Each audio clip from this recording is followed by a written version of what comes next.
की जय। सद्गुरु कबीर साहिब की जय। आए संत भक्तों की जय।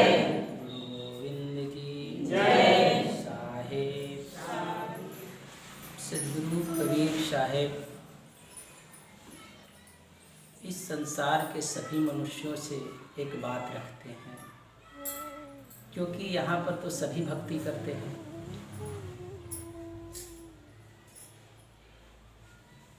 इसलिए साहब कहते हैं कि भक्ति भाव भादो में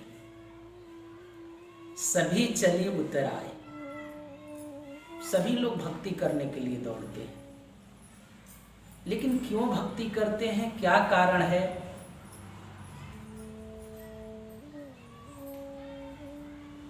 ये वो ही खुद जानते हैं कि हम क्यों भक्ति करते हैं। इसलिए साहब कहते हैं कि भक्ति भाव भादो नदी सभी चली उतर आए। तो भादो नदी की तरह, जैसे देखते हैं ना, भादो महीने में पानी जब बरसता है तो छोटे छोटे सभी गड्ढे भर जाते हैं और लगने लगता है कि ये भी पूरा जलाशय से पूरा भरा हुआ है, तो लगता है कि यही समुद्र है। नदी भी यही लगने लगता है कि नदी जैसा हो गया, और पूरा जब बाढ़ आ जाती है तो लगता है कि ये समुद्र हो गया। तो आजकल लोग ज़्यादा ही समुद्र की तरह उमड़ते रहते हैं। इसलिए साहब बहुत दिन पहले लोगों की भक्ति देखी उस समय में, तो कहा कि भक्ति भाव भादो नदी की तरह है, सभी चली उतर आओ। लेकिन एक बात लगा देते हैं उसमें, लेकिन सब वो जोड़ते हैं जो कि आपको मालूम नहीं पड़ रहा है। कहते हैं कि सरिता सोई चराइए, यहाँ पर एक लेकिन जोड़ देते हैं। कहते हैं कि सरिता सोई सराइए जो जेठ मास ठहरा। कहते हैं कि उसी सरिता का पानी सराहना करनी चाहिए जो जेठ के कड़ी दोपहरी में भी वहां से वो स्रोत सदा बहता रहे। हम तो भादो नदी की तरह चलते हैं। नवरात्रि आ गई चल पड़े, संडे आ गई चल पड़े, पूर्णिमा आया चल पड़े, भंडारा हो गया चल पड़े। तो कहते हैं कि ये कोई भक्ति नहीं, इसे कोई भक्ति नहीं कहा जाता। वो तो कहते हैं कि जो सदा धारा जिसकी बहता रहे, वो सब दिन जो परमात्मा में लीन रहे। लेकिन इस संसार में भगवान कृष्ण भी कहते हैं कि चतुर्विधा भजन्ते मां जना सुकृतिनो अर्जुन। अर्जुन को भी बताते हैं कि हे अर्जुन, हे भरत श्रेष्ठ, इस संसार में चार प्रकार के लोग भक्ति करते हैं मनुष्यों में। सभी मनुष्य को नहीं बता रहे हैं, कहते कि वो 4 प्रकार के ही मनुष्य होते हैं जो कि मेरी भक्ति करते हैं। सभी को नहीं कह रहे हैं। और वो कौन है, तो कहते हैं कि अर्थ, जिज्ञासु, अर्थार्थी और ज्ञानी, ये 4 लोग भक्ति करते हैं। बाकी इनके अलावा जो मनुष्य है उनको कहते हैं कि वह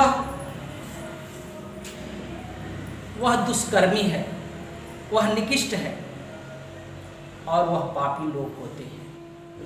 ऐसे लोग मेरी शरण में कभी आते नहीं। कहते कि ये 4 ही लोग। तो पहला तो कहते हैं कि अर्थ मतलब होता है कि जो पीड़ित लोग होता है, रोग से पीड़ित होता है तो लोग भगवान का अत्यधिक नाम लेता है। देखते हैं जब आदमी को ज्यादा संकट आता है तो कहते कि हे प्रभु, दिल से तब नाम लेता है। पहले दिल पुकारता नहीं, पहले देखा देखी पुकार लेता है। अभी जो भक्ति भाव भादो नदी मैंने कहा, तो वो क्या, वो देखा देखी।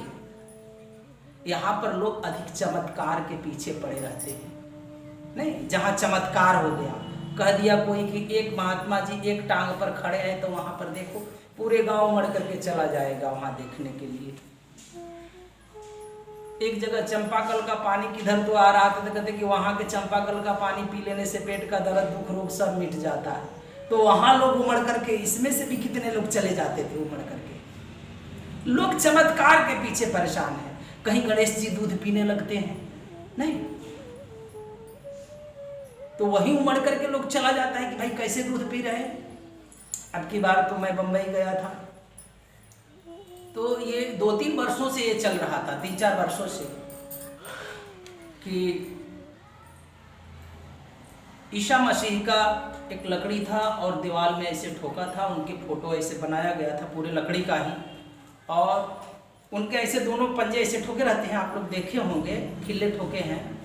तो यहूदियों ने उनको ठोका था, हम लोगों ने नहीं। जिन लोगों ने ठोका था आज भी यहूदी उनका प्रार्थना करते रहते हैं, दुहाई मांगते रहते। जब ईसा थे तब तो कोई नहीं उनको पूछा, लेकिन नहीं रहने पर सब अपने गुनाहों का प्रायश्चित करते हैं। तो ऐसे ठोका रहता था और उनके ये अंगूठे पकड़ करके पानी टपक रहा था। 2 वर्षों से उसमें पानी टपक रहा था। सभी भक्तों ने पूरे कोलाहल मच गया कि उनकी चरणों से अमृत बह रहा है।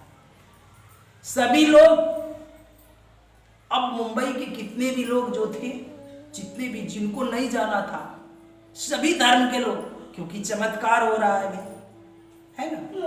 अब चमत्कार को कौन न देखने जाए।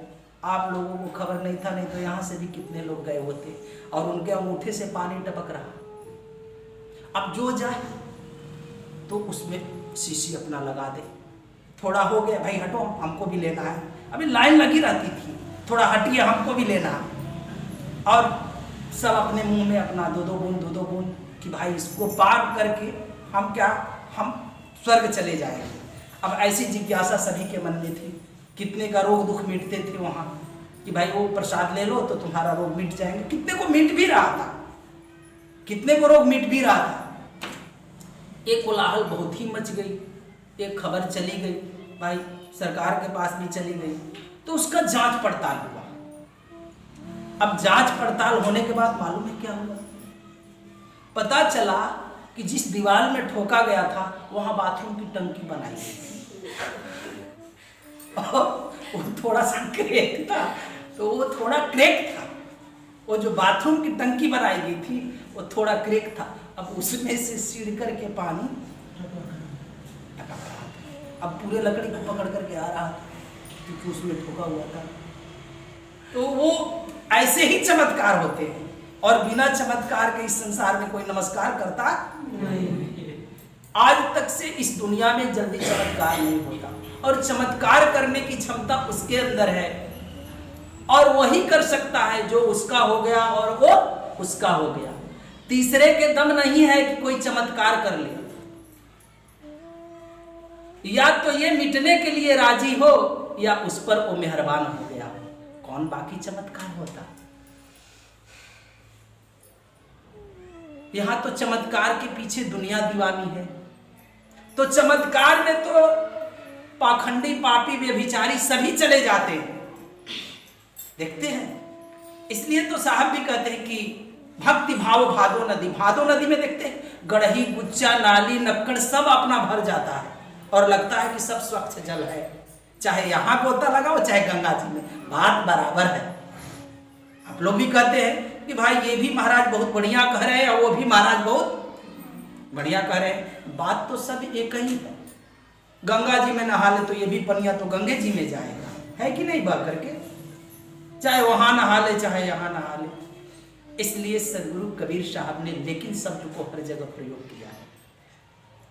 जो हमें दिखता नहीं है, जो हमें दिखता नहीं है। देखते हैं हर आखिरी कड़ी में कहते हैं कि कहे कबीर अब अपनी बात रखते हैं, सुनो भाई साहब। उसके बाद अपनी पद रख देते हैं, कहते हैं कि ऐसा संसार है लेकिन मैं ऐसा तुमको बता रहा हूं। इसलिए उन्होंने कहा कि सरिता सोई सराही जो जेठ मास ठहरा।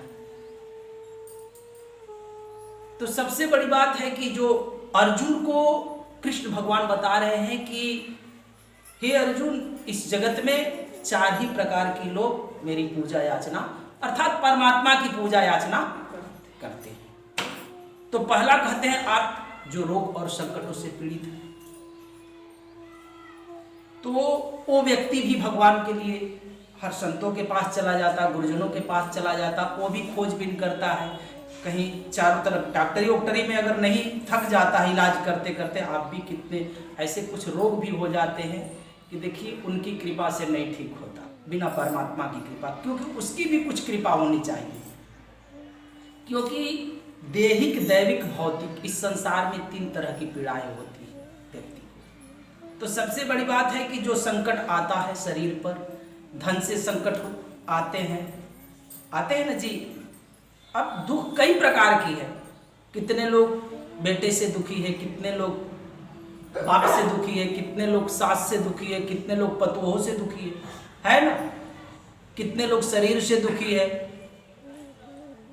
कितने लोग तो अगल बगल से दुखी है। दुख का कोई गिनती नहीं है। कोई कुछ कह दिया तो भी वो दुखी हो गया, तो दुख का कोई ठिकाना नहीं। लेकिन अधिक तंग हो जाता है आदमी ना, तो देखते हैं भूत प्रेत कराने के लिए भी कहीं ओझामती भी ढूंढने लगता है कि इसको मैं शांत करा के रहूंगा। तो ऐसे ही जो पीड़ित हो जाता है व्यक्ति, अगर अत्याधिक पीड़ित होता है तो कहीं शरण नहीं मिलता, तो क्या किसके शरण जाता?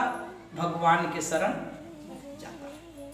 तो कहते हैं कि उसको कहते हैं अर्थ। अर्थ मतलब जो संकट आदि से पीड़ित है, जो संकटों में पड़ा हुआ है।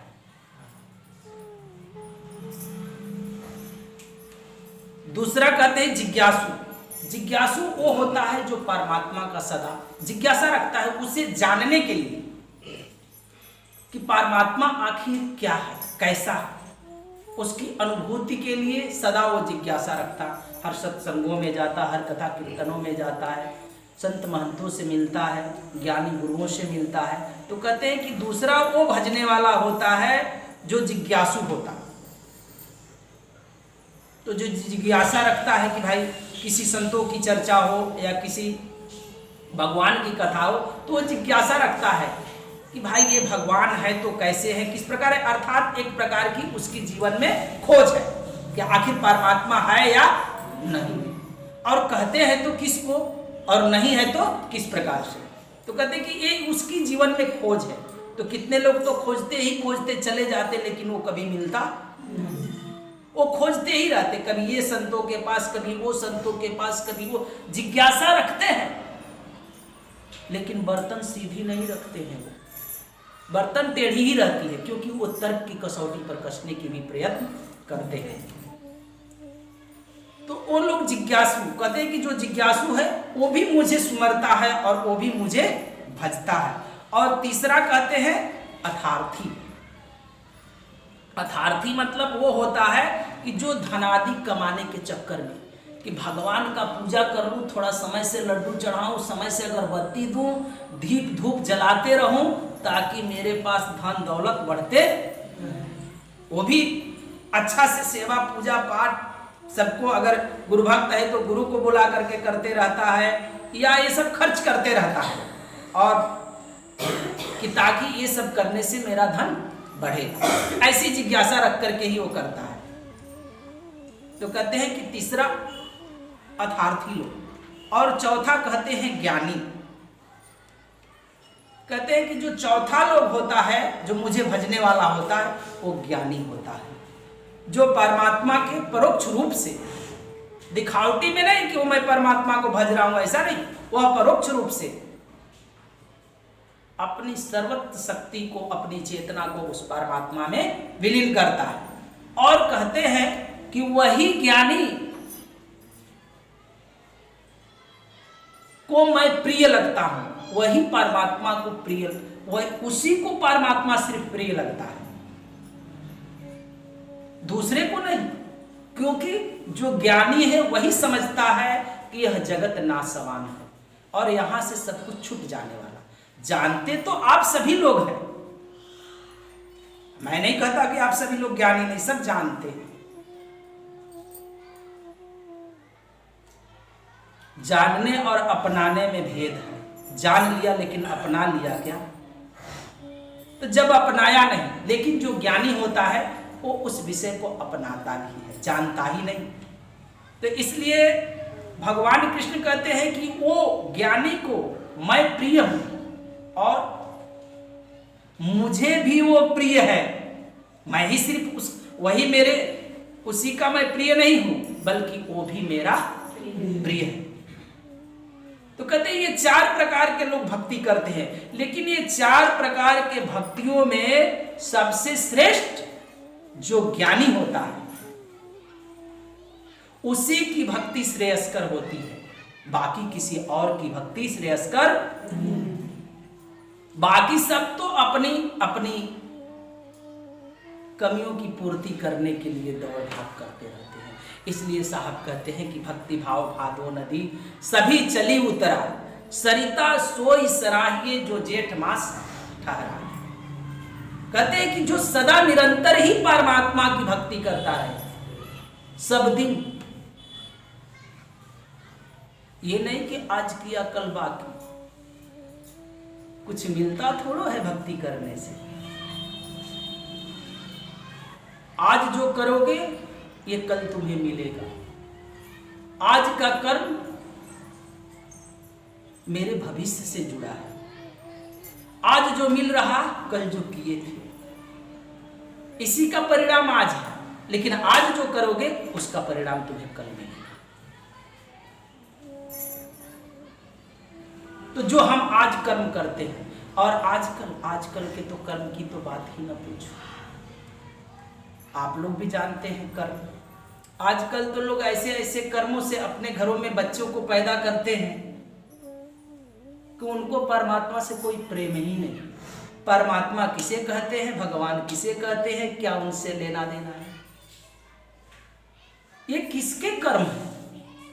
कैसे भाई तुम बच्चे उत्पन्न करते हो? आदमी नहीं कहता कैसा खेती किया कि इसके खेत में धान है, ये झरंगा कुल हो गया है?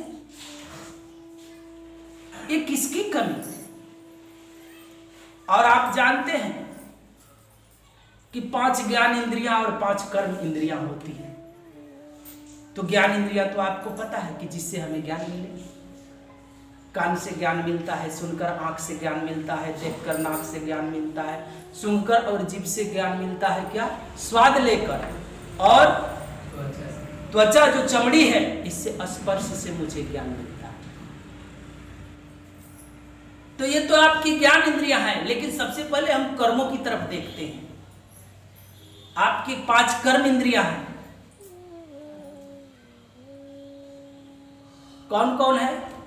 मुख, पहला मुख है, तो बोल करके इससे हम सत्संग भी कर रहे हैं, भगवान का कीर्तन भी कर सकते हैं, और नहीं तो किसी से झगड़ा करके गाली गलौज भी कर सकते हैं। इस मुख से अच्छी बाड़ी वचन बोल करके बच्चों को ज्ञान दे सकते हैं। नहीं, इस मुख से कुछ भी आपकी वाणी जैसा निकल जाए। और रही बात कि जैसे पानी पीजिए वैसी वाणी हो, जैसा अन्न खाइए वैसे मन हो। तो अन्न कौन सी कमाई का खा रहे हैं, इस पर भी मेरा ध्यान होना चाहिए। चोरी करके ला रहे हैं, डकैती करके ला रहे हैं, परिश्रम से ला रहे हैं, केड़ी फटका मार रहे हैं, किस ढंग से हम ये अन्न ला रहे हैं अपने घर में, और कर्म कैसा कर रहे हैं। तो पहला तो कर्म है, 5 कर्म इंद्रिय में पहला क्या हुआ? आपका मुख। अब देखते हैं, मुंह से बोलने से कहते हैं साहब ना कि मीठा सबसे बोलिए सुख उपजे चहुर, बसीकरण यह मंत्र है तजदे वचन कठोर। अगर आप कठोर बोल देते हैं किसी को तो लोग आपसे दूर हटने लगते हैं। हम नहीं कहते कि कठोर नहीं बोलना चाहिए, लेकिन इन शब्दों का कहां प्रयोग करना है और किसके साथ, ये सदा हमें ख्याल होना चाहिए। कठोर बोलना जरूरी है, डांट फटकार जरूरी है, ये नहीं कि डांट फटकार नहीं होना चाहिए। अगर अनुशासन में नहीं रहेगा तो झंडा फहराएगा कभी? अनुशासन ही हमें उस शिखर तक ले जाता है। इसलिए सदा पहले तो हमें अनुशासन में रहना चाहिए। इसलिए हमें अनुशासन में रहना चाहिए, और जो अनुशासन में नहीं रहेगा वह मंजिल तक कभी पहुंचता है? आजकल तो लोग टेढ़े टेढ़े टेढ़े टेढ़े चलते हैं, और जो टेढ़ा टेढ़ा चलता है देखते हैं, सांप हमेशा कभी सीधा चलता है? सांप को देखे हैं सीधे चलते हुए? वो सदा टेढ़े टेढ़े चलता है जब बाहर जाता है, लेकिन सीधा कब चलता है? सीधा जानते हैं कब चलता है सर? जब उसको अपने घर में जाना होता है तो सीधा चलता है, वो टेढ़ा टेढ़ा अपने घर में नहीं जाता है। घर में जब उसे जाना होता है तो सीधा जाता है। तुम्हें भी अपने घर में प्रवेश सीधे होकर के करना पड़ेगा। जिस घर की मैं बात कर रहा हूं उस घर में टेढ़े होकर के नहीं, अहंकार से भर करके नहीं, क्रोध से भर करके नहीं, प्रेम से, श्रद्धा से, भाव से, करुणा से तुम्हें उस घर में प्रवेश करना पड़ेगा।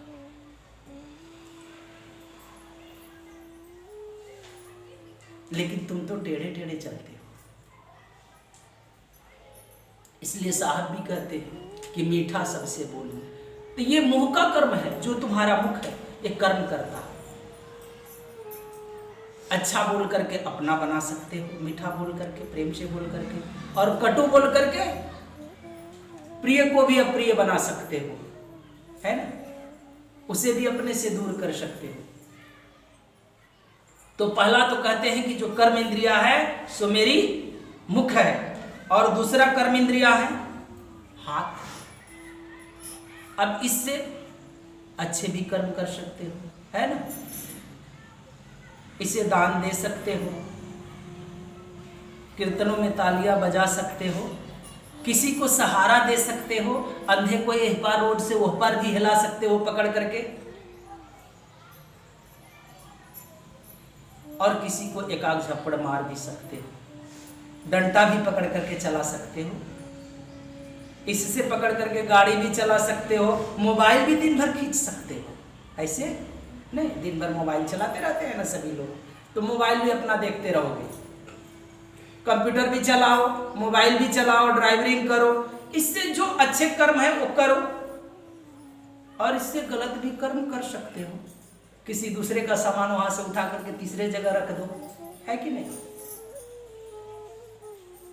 अब इधर तुमा फेरी भी कर सकते हो इस हाथ से, अब इस हाथ से अब गुरु संतों की सेवा भी कर सकते हो, है कि नहीं।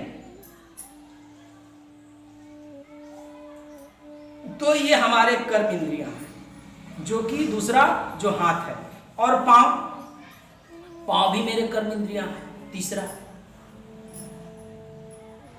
चाहे तो इसे भौतिक जगत में लगा दो, जहां ले जाओ, ऑफिस में ले जाओ, दुकान पर ले जाओ, खुदरा बाजार घुमाओ, सिनेमा दिखाने ले जाओ, है ना, जहां ले जाओ, चाहे अध्यात्म में तीर्थों में लेकर जाओ, मंदिरों में लेकर जाओ, संत आश्रमों पर लेकर जाओ, गुरुजनों के पास लेकर जाओ, या भौतिक जगत में इसे लेकर जाओ, इस पैर को, तो बेचारा चलते, तुम्हारा ये गुलाम है। जीव का ये पूरे शरीर ही गुलाम है, अर्थात साथ भी मन भी है, उसमें मन भी तुम्हारा गुलाम है। लेकिन मन की गुलामी तुम्हें समझ में नहीं आएगी, क्योंकि मन तुम्हारा राजा हो गया है। तो इस पैर से तुम चाहे जहां चले जाओ, चाहो तो अध्यात्म की कमाई करो, और चाहे तो भौतिक जगत का धन बटोरो, दोनों कोई धन बटोरो, तुम्हारा पैर है। तुम कहां, कौन से कर्म में इसे ले जा रहे हो लगाने के लिए, अब तुम समझो। चौथा है मल द्वार।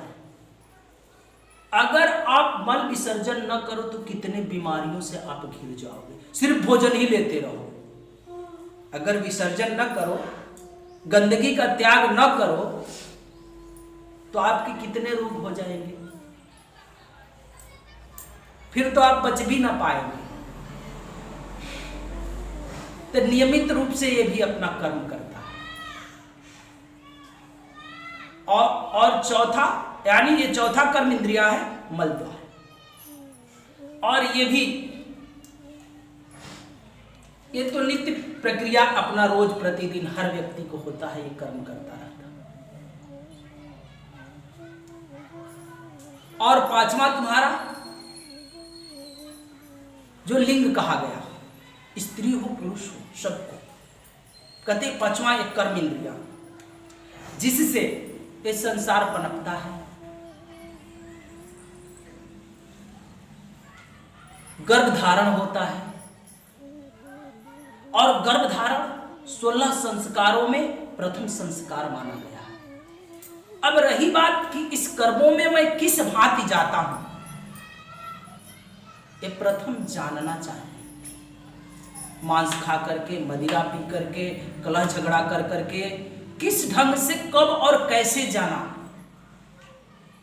इसके भी बड़े नियम होते हैं। अन्यथा फिर तो वही तुम्हारे जो पैदा करोगे, तो जो जैसा करोगे वैसा ही काटोगे तुम। ये संस्कार में तुम्हारे दोष आने लगे। तुम कहते हो कि चलो आश्रम पर, कहां तुम्हारे बच्चे तैयार होते आश्रम के नाम से, वो तो कोसों दूर भागते। तुम्हारे कहीं न कहीं उस प्रथम संस्कार में दोष है। आज भगवान के नाम पर लोग दूर भागे फिरते हैं, कहते काहे का भगवान, ये तो पूरा ढोंग और पाखंड हो गया। ये कहीं हमसे दोष है। तो सबसे पहले हम अपने कर्मों को सुधारें। तुम देखते हो, कहते हो कि चले जाना वहां, तो वो भगवान के द्वार पर नहीं जाएगा, नाच गाना में पहले बिना कहे जाएगा। क्यों भाई, क्या कारण?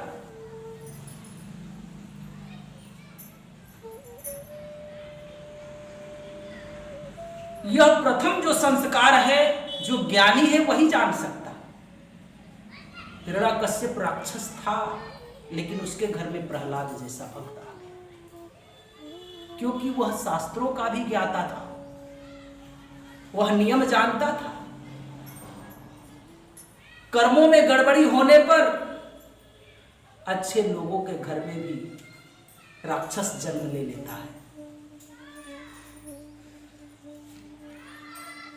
अगर बुरा कर्म हो गया, अगर गलत नियम नहीं मुझे पता, तो तुम्हारे घर में कुछ कोई भी जन्म लेता रहेगा। तो यह नियम आना चाहिए। पहले के ऋषि महर्षि जो राजा लोग थे ना, तो पहले गुरुजनों को अपने यहां बुलाते थे शादी ब्याह में, और उसके नियम को वो जानने की कोशिश करते थे। आज तो पूरी कथा ही लिप्त हो गई। तो ये कर्म भी मुझे पता होना चाहिए, लेकिन हम ये कर्मों को नहीं करते। क्यों? क्योंकि सुना, हमें सदियों से लेकर के और आज तक सदा हमें ज्ञानी गुरु और संत महात्मा ने हमें सदा कहा कि कान है तो सुन ले, आंख है तो, लेकिन कान हमारा कभी सुना ही नहीं। कई वर्षों से तुम लोग सत्संग सुनते हो, एक ही बात को कई बार दोहराया जाता है, और मैं भी वही बात तुमसे कहता हूं जो करोड़ों बार दोहरा दी गया है। ये नहीं कि मैं पहली बार आपसे कोई नया चीज सुना रहा हूं। हाँ, तुम्हें नहीं सुने हो अभी, इसलिए तुम्हें ऐसा आश्चर्य लग रहा है, लेकिन मुझे ये पक्का अनुभव है कि ये बातें कई बार कही गई होगी, कोई आज नहीं, लेकिन हमारा कान ठीक ठाक से नहीं सुन ही नहीं पाता। कुछ बातें सुनता, कुछ छोड़ देता, फिर हम अपने को उसको बहला लेते, फुसला लेते, चलो अब की नहीं तब की, तब की नहीं जबकि फिर देख लेंगे। और ऐसे ही हम क्या करते हैं, जिए चले जाते हैं, एक जगह से दूसरे जगह पहुंच भी जाते हैं और विदा भी होने लगते हैं। मुझे तो तब आश्चर्य लगता है जब मंदिरों में बुढ़े लोग जाते हैं ना, बुढ़े लोग जो काफी बुढ़े हो गए, तब आश्चर्य मुझे लगता है कि ये अभी मंदिरों का चक्कर काट रहा है, अर्थात ये ना अपने धर्मों से रूबरू हो रहा, ना अपने सद ग्रंथों का कभी अध्ययन किया है, इसलिए ये मंदिर का चक्कर काटता है। आप गीता भी पढ़ लोगे ना तो आप मंदिरों का चक्कर छोड़ दोगे, आप रामायण भी ठीक से जान लोगे ना तो मंदिरों का चक्कर छोड़ दोगे। ये रहस्य उसमें लिखा ही हुआ है और छुपा ही हुआ है, लेकिन कौन? जो साधक होगा, जिज्ञासु होगा, वही समझ सकता है इस विषय को। नहीं तो तुम मंदिरों के चक्कर काटते ही रहोगे, काटते रहोगे, काटते रहोगे। अब रोज रोज तुम पहले ही क्लास में पढ़ो तो ये तो ठीक बात नहीं ना। दूसरी है, तीसरी है, चौथी है, पांचवी है, लेकिन इसमें 4 ही क्लास होता है, पहली, दूसरी, तीसरी। तो 3 लोगों की बात जिसको जानकारी हो जाती है अच्छी तरह से, तो चौथे लोगों में गुरुओं की खोज करता है। तीन लोकों में भी गुरु की आवश्यकता पड़ती है, लेकिन चौथे लोक में भी प्रवेश करने के लिए सदगुरु की आवश्यकता पड़ती है। वहां सदगुरु की जरूरत पड़ती है। स्कूल में, मिडिल स्कूल में टीचर होते हैं, गुरुजी होते हैं, लेकिन कॉलेज में जाता है तो वहां प्रोफेसर होते हैं, नहीं तो बदल जाता है मैटर वहां पर।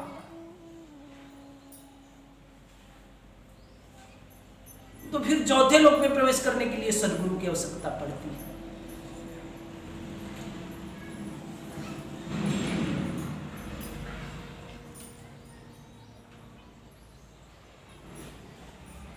इसलिए साहब भी कहते हैं कि भक्ति भाव भादो नदी, सभी चली उतरा, तो सभी चल पड़े, लेकिन सरिता सोई सराही, जिसमें सदा पानी बहता हो वह नदी कहां, और ऐसे नदी की तलाश मुझे होनी चाहिए कि जेठ मास में भी मुझे पानी वहां मिले, निरंतर ही जल बहता रहे, निरंतर ही सुगंधियां वहां से उठ रही है। कोई पूनम की जरूरत नहीं, कोई अमावस्या की जरूरत नहीं, कोई नवरात्रि और कोई किसी चीज की जरूरत नहीं। जब चाहो तब वो रस बह रहा। जहां ऐसे प्राण बह रहे, ऐसे जगहों की तलाश करो, ऐसे गुरुओं की तलाश करो, ऐसे संतों की तुम तलाश करो। लेकिन हम काहे के लिए तलाश करें? हमको क्या पड़ी? हम तो यहां पर भौतिक जगत में जीने में परेशान हैं। हमारे कान बह रहे हैं, हम अभी सुन नहीं पा रहे हैं।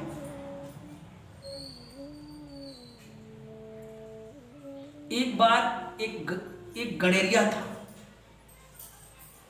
और भेड़ चरा रहा था पहाड़ी के नीचे। एक पहाड़ी के नीचे वो भेड़ चरा रहा था, वो गडेरिया। लेकिन क्या था कि कान का बहरा था, वह कान का बहरा था और काफी धूप उग गया था। समय भी ज्यादा होने लगा, 12 बजने लगा। अभी उसकी पत्नी उसको भोजन ले करके नहीं आई और इसको भूख भी ज्यादा लग गया और बड़ा प्रतीक्षा कर रहा था कि भाई अभी तक आई नहीं, क्या बात है। तो सोचा कि क्यों ना मैं यहाँ से दौड़ करके जल्दी घर पर चला जाता, लेकिन कोई किसी का प्रतीक्षा कर रहा था कि कोई दिखता मुझे इधर, लेकिन वो पहाड़ी इलाका था, कौन वहां दिखाई पड़े, तो कोई दिख नहीं रहा था। लेकिन अचानक उसकी नजर एक वृक्ष पर पड़ा और उस वृक्ष पर एक लकड़हारा लकड़ी काट रहा था। तो ये आवाज लगाया कि भाई जरा मेरा भेड़ देखना यहां, और मैं जल्दी से घर से खाना खाकर आता हूं, जल्दी ही लौट आऊंगा। तो वो भी कान का बहरा था। तो वो कहा कि अच्छा जा तू, मैं तेरा भेड़ देखने के लिए आया हूं। कहा अच्छा जा तू, तेरा मैं भेड़ देखने के लिए आया हूं, जाना। तो वो सोचा कि भाई बोल दिया जाने के लिए, ये भी बहरा वो भी बहरा। वो बेचारा अपना भेड़ छोड़ा और जल्दी से गया दौड़ करके, खाना वाना खा करके उधर से लौटा। आया यहाँ भेड़ को अपने देखा, सभी भेड़ उसको सभी भेड़ों को सही सलामत पाया। देखा कि सभी भेड़, कोई भी भेड़ कमी नहीं है मेरा। बड़ा उसको धन्यवाद किया, कहा कि बहुत अच्छे आदमी हैं आप, आपने मेरे भेड़ को देखा। यह सोच करके उसके मन में एक भाव आया, होता है कि भाई बहुत अच्छा आदमी, देखो मैं घर पर गया, खाना खाकर आ गया, फिर भी मेरी भेड़ को गड़बड़ाया नहीं, निगरानी रखा इसने देख करके निगरानी रखा। तो कहा कि आखिर इस व्यक्ति को क्यों न कुछ मैं दे दूं, ऐसे देने का भाव जगा उसको। तो उस भेड़ों में एक उसकी लंगड़ी भेड़ थी, जो एक पांव से लंगड़ी थी। तो जो लंगड़ी भेड़ थी, तो वो क्या किया कि उसको लिया और वो व्यक्ति को बुलाया, कहा कि यहाँ आओ है। बोला क्या है? तो कहा कि देखो आपने, मुझे इतनी भूख लगी थी कि कोई दिखाई नहीं पड़ रहा था, और आप जो है ना कि मेरे भेड़ की निगरानी किया, इसलिए मैं चाहता हूं कि ये भेड़ आप रख लो। ऐसा वो व्यक्ति ने बोला तो वो भी बेचारा बहरा था। तो वो कहा कि अरे भाई, मैं तेरे भेड़ को मैंने मार कर लंगड़ नहीं किया, समझा ना, इसे मैंने लंगड़ नहीं किया। अरे वो कह रहा है कि भाई आप ले लो, तो कहा कि मैंने लंगड़ इसको नहीं किया। कहा कि अरे लेकर जाओ, आप ये देख रहे हो ना। अब दोनों में बड़ा तनाशाई हो गई, वो भी एकदम झगड़ने के लिए तैयार हो गया कि मैंने इसको लंगड़ नहीं किया। वो कहा कि ये लेकर जाओ, आप सोचा कि ये ले जाएगा, आखिर इसको काटने ही वाला है, बेचने ही वाला हूँ, तो मैं दे दूँ। अब ये दोनों में काफी झंझट हो गई। वो कहा कि लेकर जाओ, तो इसने कहा कि मैं लंगड़ नहीं किया, मैं क्यों लेकर जाऊं, मैं तो अपना लकड़ी काट रहा था, तेरा भेड़ भी नहीं देखा। लेकिन उसको भी बहरा था, ये भी बहरा था, एक दूसरे का बात समझ में आ नहीं रहा। तब तक से तीसरा व्यक्ति आ रहा था, वो भी घोड़े पर बैठे हुए आ रहा था। उसको ये दोनों दौड़कर बुलाया, कहा कि हम लोगों का फैसला तू कर दे। उसने सोचा कि भैया लगता है कि मैं घोड़ा चोरी करके आया, और लगता है कि यही दोनों हैं घोड़े के मालिक, आज मुझे पकड़ लिए ये लोग। वो भी कान के बहरा, पकड़ लाया, कहा कि भाई हमारी फैसला कर दो। वो कहा कि भाई आप लोग अपना घोड़ा ले लो, हम देने के ही लिए आ रहे थे, मैं ये घोड़ा नहीं, मैं तो देने आ रहा था घोड़ा ना, मैं कुछ थोड़ा पकड़ा हूं, मैं घोड़ा को पकड़ा, मैं घोड़ा को नहीं पकड़ा, मैं तो देने ही आ रहा था घोड़ा। अब तीनों आदमी एकदम उलझ गए और सब अपनी अपनी जान बचाकर भागना चाहता है। ये भेड़ वाला सोच रहा है कि मेरा भेड़ नहीं ले रहा, वो कह रहा कि मेरा लंगड़ नहीं, मैंने नहीं लंगड़ किया, और तीसरा व्यक्ति सोचता है कि ये बस पकड़ा गए। घोड़ा पर से उतर करके वो भागने की कोशिश कर रहा और ये लोग उसको पकड़ रहे हैं। वो बार बार भागने की कोशिश कर रहा है, दौड़ा दौड़ा कर पकड़ रहे हैं। कहा कि भाई घोड़ा दे दिया ना, अब क्या, अब छोड़ दो मुझे। इतने देर में एक रास्ते से फकीर आ रहा था। उस फकीर ने तीनों को उलझा देखा और ये तीनों ने आग्रह किया कि भाई आप आकर के मेरा समस्या का निदान करा। तो सबसे पहले जो घोड़ा चोरी किया था उसके आंखों में उसने देखा। तुम जानते हो तुम्हारे आंखों से भी ऊर्जा निकलती है। जब कोई व्यक्ति एकांत रहता है, जब अधिक से अधिक मौन रखता है, तो उसके आंखों से भी वो शक्ति निकलती है। तो उसने अपनी दृष्टि उसकी दृष्टि में डाला और ये देखते ही उसके अंदर से इतना डर पैदा हुआ और डर के मारे फटाक से भाग करके घोड़े पर सवार होकर के भाग गए। पहला व्यक्ति भाग गया। अब बचा दूसरा व्यक्ति जो लकड़ी काटने वाला था। फिर उसकी आंखों में देखा। जब वह फकीर गौर से देखा उसकी आंखों में, तो वो भी डर के मारे अपनी लकड़ी बांध बूंद कर भागा। फिर भेड़िए वाले के आंखों में देखा तो ये भी अपना भेड़ लेकर के चुप मार करके चला गया। फिर वह फकीर बिना कुछ कहे सुने सभी की उलझनों को समाप्त कर दिया। हम ठीक ऐसे ही बहरे हैं और हम सुनते भी ठीक से नहीं हैं। हमारे जीवन भी ऐसे ही उलझे हैं। लेकिन जब किसी संतों के निकट जाते हैं तो वहां से कुछ मुझे मिल जाता जिससे कि मेरा काम हो जाता। लेकिन तुम समझ नहीं पाते हो कि मुझे वहां से क्या मिलता। हमें क्या करना चाहिए? हम सत्संग सदा सुनते रहते हैं। सुनना ये अपनी मजबूरी तुम बना ली। तुम भीतर से तुम्हारी श्रद्धा नहीं, तुम्हारा भाव नहीं। सत्संग में जाना, उपदेश लेना, ज्ञान सुनना, ये हमारी मजबूरी नहीं होनी चाहिए। ये हमारा भाव और प्रेम और श्रद्धा होनी चाहिए। तुम अपनी मजबूरी समझते हो, इसलिए जब हम अपनी मजबूरी समझ करके कहीं जाते हैं कि अब क्या करें, बंध गए हैं, तो ऐसा मजबूर होकर के किसी के द्वार पर कभी भक्ति करनी नहीं चाहिए। नहीं तो मुझे कुछ नहीं मिलता, फिर डर के मारे मुझे भागना पड़ता है उस स्थान को। तो गुरु भक्ति तो और निराली है। और जो व्यक्ति इस संसार के उलझनों में पड़ा है वह परमात्मा की भक्ति कहां कर पाता। हम संसार को ही इतना बांध लिए हैं कि संसार में मैं अपनी भक्ति कर नहीं पाता हूं ठीक से। इसलिए तो साहब भी कहते हैं कि जासे नाता आदि का बिसर गया सब ठौर, 84 के बस पड़ा कहे और की और। तो इस संसार में संतों ने कुछ और तुमको ज्ञान और उपदेश देते, लेकिन तुम तो अपने मन से दहा कुछ और लेते हो, क्योंकि तुमने अपनी नाता इस जगत में, इस संसार में, इस भौतिक जगत से जोड़कर रखा है। पति पत्नी परिवार बच्चे सबसे तुम जोड़कर रखे हो अपनी नाता। मैं नहीं कहता कि सभी को छोड़कर जाना है, लेकिन कोई संग साथी नहीं, लेकिन जो सदा के लिए संग साथी है उससे तेरा नाता होना चाहिए कि नहीं। तो उससे सबसे पहले मेरा नाता होना चाहिए, क्योंकि सबसे हम छूट जाते हैं। ज्यादा से ज्यादा 70-80 साल में तो सभी छूट जाते हैं। अधिक खूब दवा बीरो कराए तो 100 साल, नियम से रहे तो 100 वर्ष तक, इससे अधिक नहीं। फिर जिससे तुम्हारा नाता था उससे नाता ये जीवन रहते ही हमें लगाना चाहिए, अपनी नाता जोड़ना चाहिए। लेकिन हम तो यहां पर टेढ़े टेढ़े चलते हैं। इसलिए साहब कहते हैं कि भक्ति भाव भादो नदी सभी चली उतराए, सरिता सोई सराहिए जो जेठ मास ठहराए। भक्ति व्यक्ति को सिर्फ अपने ही नहीं करना चाहिए, अपने घर परिवार में बच्चे को भी अच्छा संस्कार देना चाहिए।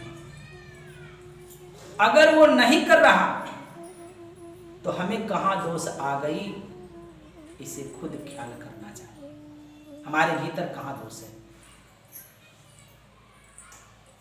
जिस अवगुण से हम डूब रहे हैं और वही अवगुण जब मेरा बच्चा करना शुरू करे तो तुम्हारा कहा हुआ उस पर कभी लागू। जो आदमी खुद नहीं पढ़ा तुम्हें पढ़ाएगा, जो खुद नियम में नहीं हो तुमको नियम देगा? नहीं दे सकता। लेकिन जो नियम में नहीं वो खुद नियम देने की चेष्टा करता है तो तुम्हारा नियम उसके ऊपर कभी लागू होगा नहीं होगा। इसलिए हमें अपने जीवन में भक्ति सोच विचार कर ही, समझ बूझ कर ही करनी चाहिए।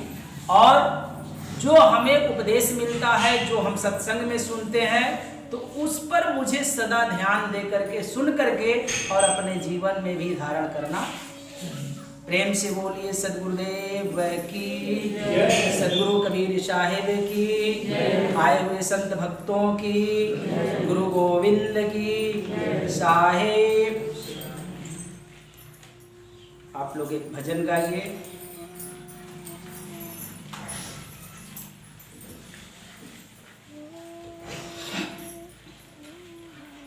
गुरु के चरनिया में नेहना लगईब, ते मानुष जन्म लेके फेरो नाईब। गुरु के चरनिया में नेहना लगईब, मानुष जन्म लेके फेरो नाईब। गुरु के चरनिया में नेहना लगईब, मानुष के तन पाके फेरो नाही अईब। गुरु के चरनिया में नेहना लगईब, मानुष के तन पाके फेरो नाही अईब। बड़ा भाग से तू मनुष्य तन पवला, दुर्लभ जिंदगिया व्यर्थ बितवला। बड़ा भाग से तू मनुष्य तन पवला, दुर्लभ जिंदगिया व्यर्थ गवला। बड़ा भाग से तू मनुष्य तन पवला, दुर्लभ जिंदगिया व्यर्थ बितवला। बड़ा भाग